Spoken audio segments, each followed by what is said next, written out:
So next what we're going to do is evaluate our ability to determine what carbon atoms within a molecule are chiral, because remember that this concept of finding chiral carbons is essential to recognizing whether or not a molecule will have an enantiomer. So we're going to identify the number of chiral centers in these molecules as our example problem. So example, mark the chiral centers with a star or with stars.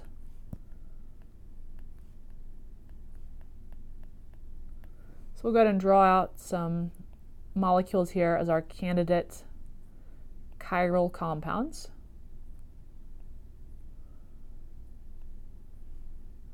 We're going to try to specify which carbon atoms within these molecules represent chiral carbons.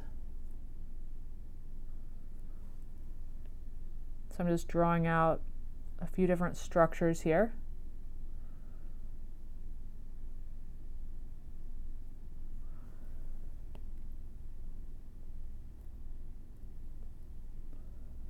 As our possibilities.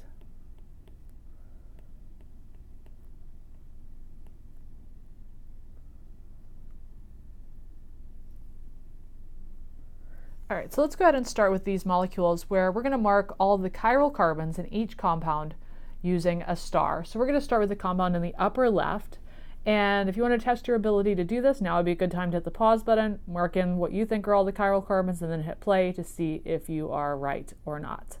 So starting with the compound in the upper left, remember that a chiral carbon by definition is a carbon atom with 4 different groups bonded to it. Now when we say 4 different groups, we don't mean that there's 4 different atoms attached directly. We mean entire groups that are bonded there are different.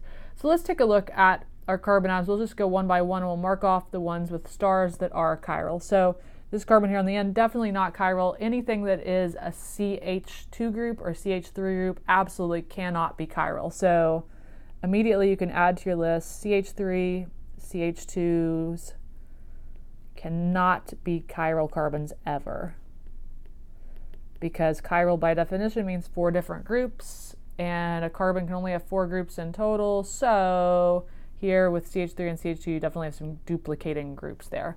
So CH3 is definitely a no-go. So I'm going to scratch off all of the CH3 groups from this molecule by just putting little dots on them to indicate we've cleared those. Those are not chiral carbons. CH2 groups, we can do the same thing. We can go in and go, all right, CH2 group is here and here. Those are definitely not chiral carbons. Then what we need to do is go in and look more closely at our remaining CH groups or quaternary carbons, carbons that have 4 bonds to other carbons. So these are our CH groups, and we have to ask at each of those, are there 4 different groups bonded or not, to identify which ones are chiral. So we're going to start with the one on the far left here. And does that have 4 different groups bonded to it? The answer is no, it does not, because the 2 methyl groups that are bonded here and here in blue are identical. Therefore, that carbon right here is not a chiral carbon.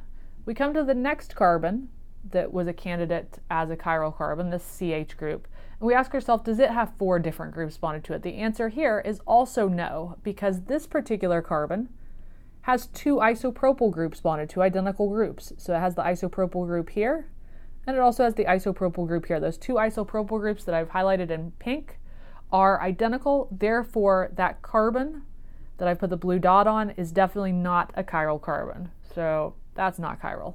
Coming on to the next right here at this carbon that I've highlighted in pink, is that a chiral carbon? In other words, does it have 4 different groups bonded to it? Well, it has a methyl group. It has the alkyl group that is going off to the right there, which is different than the alkyl group it has going off to the left. It would also have a hydrogen atom bonded here to fill the octet. So therefore, this carbon does indeed have 4 different groups bonded to it. So I'm going to put a big star on that particular carbon to indicate that that is a chiral carbon. Coming onward to our next candidate for a chiral carbon, that's our next group here in yellow at the far right. That group has an ethyl group, a methyl group, the rather large alkyl group, and the unshown hydrogen there. That's 4 different groups, therefore that is a chiral carbon. So this particular molecule has 2 chiral carbons. If you're asked to specify how many chiral carbons are in this molecule, it would be 2. Coming on to the example problem at the top right, we go through the exercise again, first coming up with what our candidates are for chiral carbons. Those are definitely just carbons with 4 other carbons bonded, or the CH groups. They can't be CH3 or CH2 groups, so we have 1 here, and we have 1 possibility there. Everything else there is a CH3 or CH2, and therefore can't be possibly a chiral carbon. Now we need to go in and ask ourselves, do each of these carbons have 4 different groups bonded? So we look at the dot on bottom there in pink. It has an ethyl group, a methyl group, and the rest of the bulky carbon chain there, and the hydrogen, which we can put wherever we want in this particular structure. I'm just showing it explicitly to illustrate there are 4 bonds to that carbon, and that all of those 4 groups are different. So since those 4 groups are different, we'll go ahead and put a star on that carbon to indicate that it is a chiral carbon. Now we come up to that pink circle on top, which was our other candidate chiral carbon. That particular candidate is not a chiral carbon because it has 2 ethyl groups directly bonded. It has an ethyl group here and an ethyl group there. Therefore, it cannot be a chiral carbon. So this particular molecule has just 1 chiral carbon in it. Now we'll come to the lower left. And the lower left, we can immediately eliminate most of our atoms there because most of those atoms are part of CH2 groups. So the only atom left that we can't immediately eliminate is this one, the quaternary carbon right there. We call it quaternary because it has 4 bonds to other carbon atoms. But it has to have 4 different groups bonded to it. And here it has multiple identical groups bonded to it because if we go around the ring this way, like so, we're going to see that we run into the exact same things as if we go around in this other direction. The same will be true coming over here, same as coming this way to go around the ring. So therefore, this molecule has 0 chiral carbons. So in other words, this compound could not possibly occur in enantiomers. Any structure that you look at there has to be identical to any other structure that you look at. They can't be enantiomers of one another.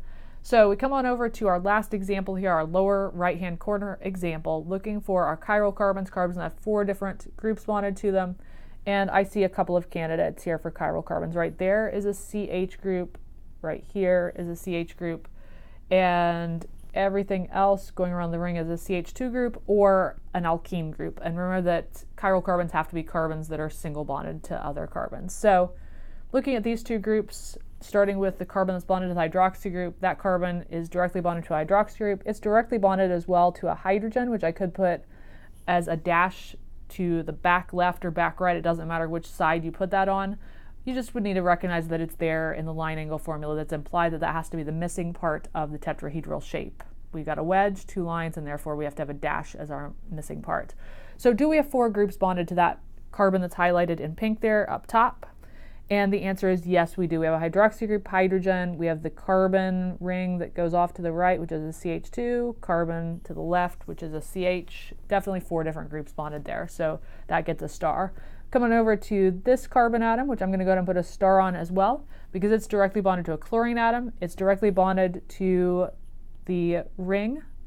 Going up, we have a CH2 and then a carbon that's directly bonded to a hydroxy group, and that's definitely not identical to what you get if you go the same way around this direction. You come instead into an alkene group. So definitely different. They're not totally symmetrical going away from the candidate chiral carbon, and therefore we do have 4 different groups bonded here. So we'll go ahead and put that as a blue star as well as that other chiral carbon that we had marked already.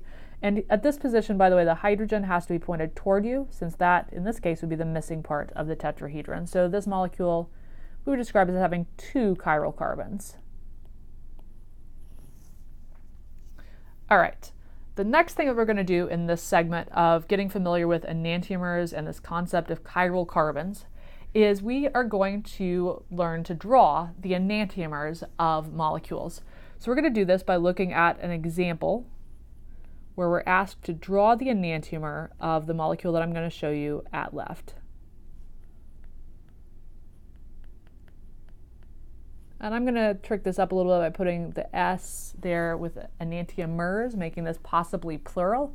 But remember that when I give you a structure, there's only going to be 1 compound that can possibly be the enantiomer of our starting structure. And so 1 at most, and don't let me fool you by putting that S in parentheses there. Okay, so we're going to start with this structure on our left, and we're going to draw the enantiomer of that.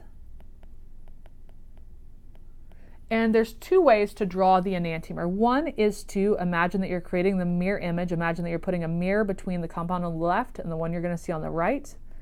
The other way to draw an enantiomer is to leave the structure the same in terms of where the atoms are at on the page, except that you convert all the wedges to dashes and all the dashes to wedges. So you can either do the mirror image, or you can draw the molecule exactly the same as it was to start with, but convert all wedges to dashes and vice versa.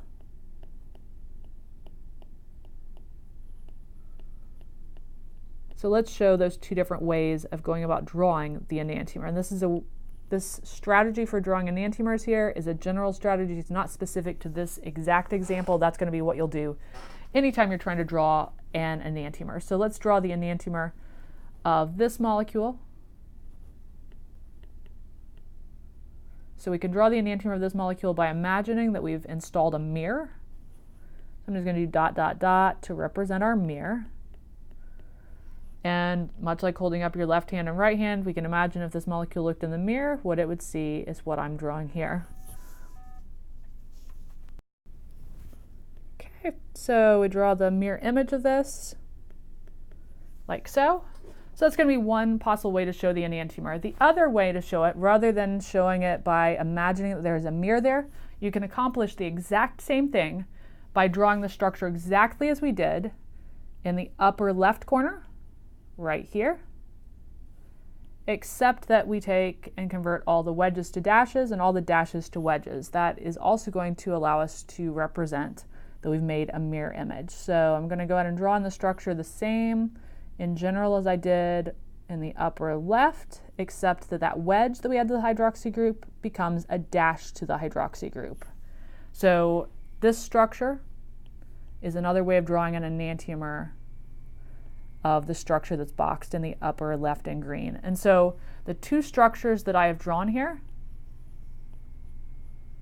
right here, are exactly the same molecule. It's just that we've rotated one around, we've flipped it over, going from one to the other. So these two structures circled in red are the same, and they are both enantiomers of the structure in the upper left. And so what we're showing here is that enantiomers always come in pairs, that the structure in the upper left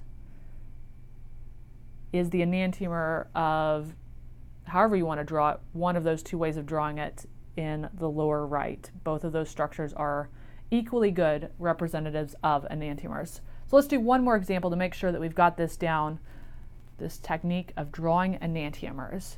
So we're going to go ahead and draw the enantiomer of this molecule.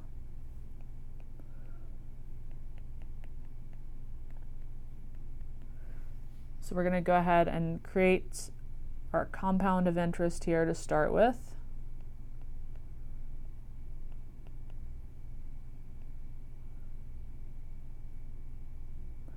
Just going to fill in this molecule. So in this case, we have two chiral carbons in the molecule, here and here.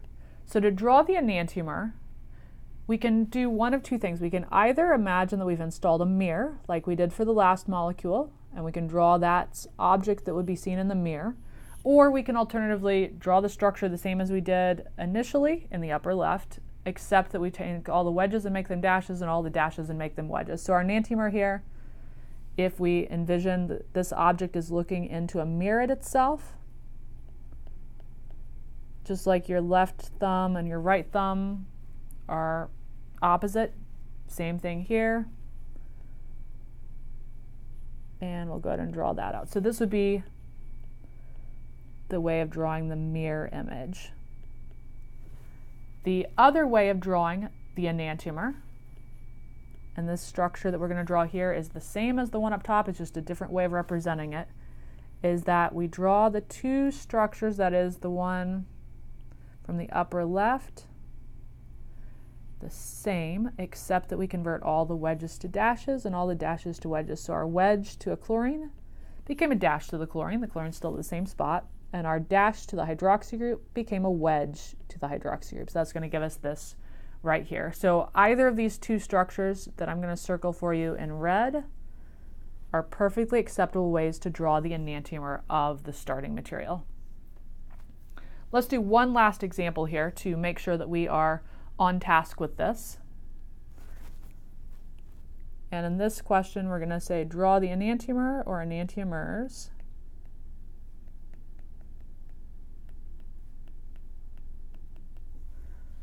we'll go ahead and make our structure here, and we'll draw the enantiomer or enantiomers of it.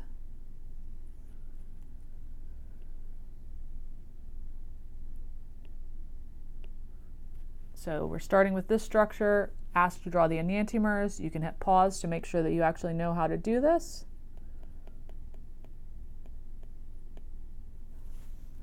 And for this one, what you can do is imagine that you've installed a mirror. So we could draw the mirror image of our starting structure here.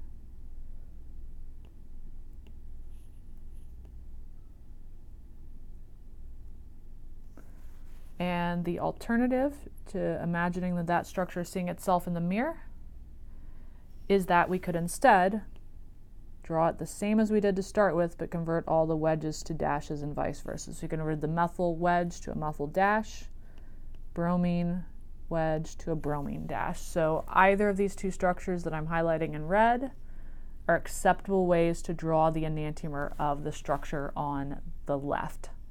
So with that, we conclude our exercise in defining what enantiomers are, recognizing enantiomers, and identifying chiral carbons. In the next segment, what we're going to do is talk about how we can use terms R and S to identify the chirality of particular chiral centers. In other words, how to specify in words the three-dimensional shape of the molecule at a particular carbon atom.